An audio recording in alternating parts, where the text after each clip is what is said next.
आज भारत ने अपना एक अनमोल रतन खो दिया। जी हाँ, रतन टाटा नहीं रहे।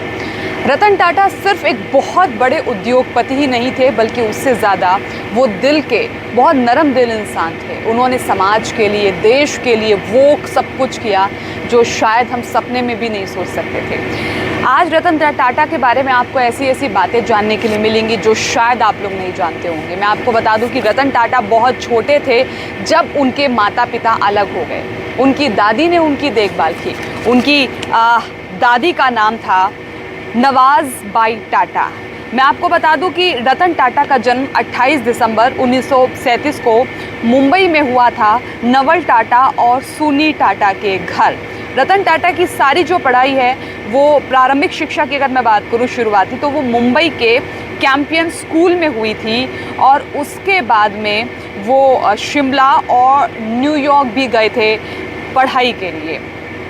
न्यूयॉर्क के कार्नेल विश्वविद्यालय से 1959 में उन्होंने आर्किटेक्चर में डिग्री प्राप्त की और 1961 में टाटा स्टील के साथ उन्होंने अपने करियर की शुरुआत की, क्योंकि जब उन्होंने सोचा कि इतना बड़ा एम्पायर खड़ा किया गया है उनके पिताजी और उनके दादा के द्वारा, तो क्यों ना इसे ही संभाला जाए। तो यहाँ पर रतन टाटा ने शुरुआत की थी। मैं आपको ये बता दूँ कि रतन टाटा की शादी के भी कई बार चर्चे हुए, लेकिन उन्होंने शादी नहीं की थी।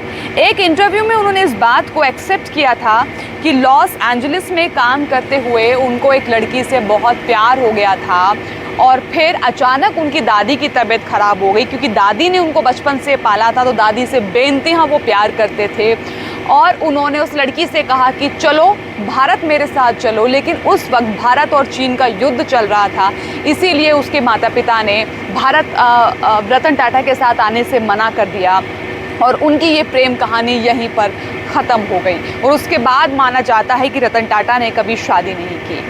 इसके बाद 1991 में ऑटो से स्टील समूह के वो अध्यक्ष बने और उन्होंने 2012 तक इसको चलाया। रतन टाटा को भारत के तीसरे और दूसरे सबसे बड़े नागरिक सम्मान से सम्मानित किया गया।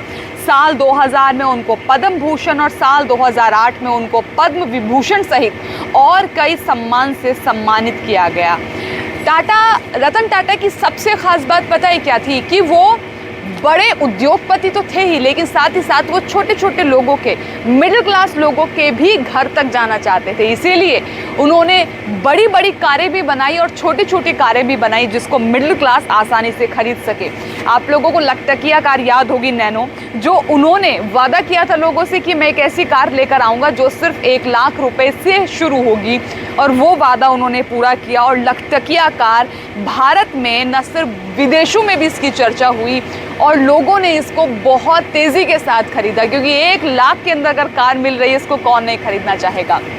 आप लोगों को मैं ये बता दूं कि फोर्ड के मालिक ने रतन टाटा का एक बहुत बड़ा अपमान किया था विदेश में, और रतन टाटा ने इसका बदला 9 साल के बाद लिया। कैसे लिया मैं आपको बताती हूँ, ये पूरी कहानी क्या है।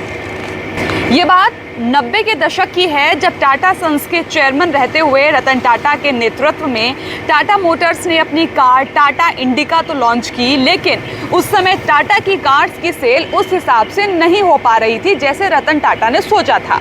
बहुत ही ख़राब रिस्पांस मिला ग्राहकों का और लगातार बढ़ते घाटे के चक्कर में उन्होंने पैसेंजर कार डिवीज़न को बेचने का फैसला कर लिया और इसके लिए उन्होंने अमेरिकन कार निर्माता कंपनी फोर्ड मोटर्स से बात की। जब वो फोर्ड मोटर्स के पास पैसेंजर कार डिवीज़न को बेचने के लिए पहुंचे तो उसके चेयरमैन बिल फोर्ड ने उनका मजाक उड़ाया और उनका अपमान करते हुए कहा कि तुम कुछ नहीं जानते, आखिर तुमने पैसेंजर कार डिवीज़न क्यों शुरू किया, और अगर मैं ये सौदा तुम्हारे साथ करता हूँ तो ये तुम पर बहुत बड़ा एहसान होगा। ये बात रतन टाटा को बहुत बुरी तरह चुभ गई, तीर की तरह चुभ गई, लेकिन उस वक्त उन्होंने उसका जवाब नहीं दिया। वो सिर्फ वहाँ पर मुस्कुराते रहे और भारत वापस लौट कर आ गए। इसके बाद रतन टाटा ने कार डिवीज़न को बेचने का जो अपना डिसीजन था उसको टाल दिया और अब उस अपमान के बाद वो वापस भारत आए और उन्होंने पूरा ध्यान कंपनी के कार डिवीज़न को बुलंदियों पर पहुंचाने में लगा दिया। उनकी मेहनत रंग लाई और करीब 9 साल के बाद यानी 2008 में टाटा मोटर्स दुनिया के मार्केट में छा चुकी थी। एक और जहां टाटा मोटर्स रतन टाटा के नेतृत्व में आसमान की बुलंदियां छू रही थी, तो वहीं इसी टाइम में बिल फोर्ड के नेतृत्व वाली फोर्ड मोटर्स की हालत बुरी तरह डूब चुकी थी। डूबती हुई फोर्ड मोटर्स को उबारने के लिए रतन टाटा आगे आए और उनका ये कदम उस अपमान का बदला लेने का एक जोरदार तरीका था जो कई सालों पहले फोर्ड के चेयरमैन ने किया था। मैं आपको बता दूं कि जब फोर्ड बहुत ज़्यादा लॉस में थी, तब रतन टाटा ने उनके चेयरमैन को कंपनी की सबसे फेमस कार जैगुआर और लैंड रोवर ब्रांड को खरीदने का ऑफर दे डाला। इस सौदे के लिए रतन टाटा को अमेरिका नहीं जाना पड़ा, बल्कि उनका अपमान करने वाले बिल फोर्ड को खुद भारत आना पड़ा और मुंबई में बैठकर ये पूरी डील हुई। इसको कहते हैं वक्त का करवट बदलना। मुंबई में रतन टाटा के ऑफर को एक्सेप्ट करते हुए बिल फोर्ड के सुर बदल गए और टाटा मोटर्स की कार डिवीजन के सौदे के समय उन्होंने जो रतन टाटा को कहा था, ठीक वही उन्होंने अपने लिए दोहराया। फोर्ड चेयरमैन ने कहा कि आपको बहुत बहुत थैंक यू और आपने मेरी मदद की है। आपने जैगुआर और लैंड रोवर सीरीज खरीद कर हम पे बहुत बड़ा एहसान किया है। मैं आपको बता दूं कि रतन टाटा भारत के लिए, देश के लिए समय समय पर बहुत बड़े डोनेशन भी करते रहे हैं और अपनी आय का एक बहुत बड़ा हिस्सा वो हमेशा लोगों की सेवा में लगाते रहे हैं, चाहे वो किसी भी रूप में क्यों ना रहा हो। अब यहाँ पर सवाल ये आता है कि जो रतन टाटा की हजारों करोड़ रुपए की संपत्ति है, उनके जाने के बाद इसका होगा क्या।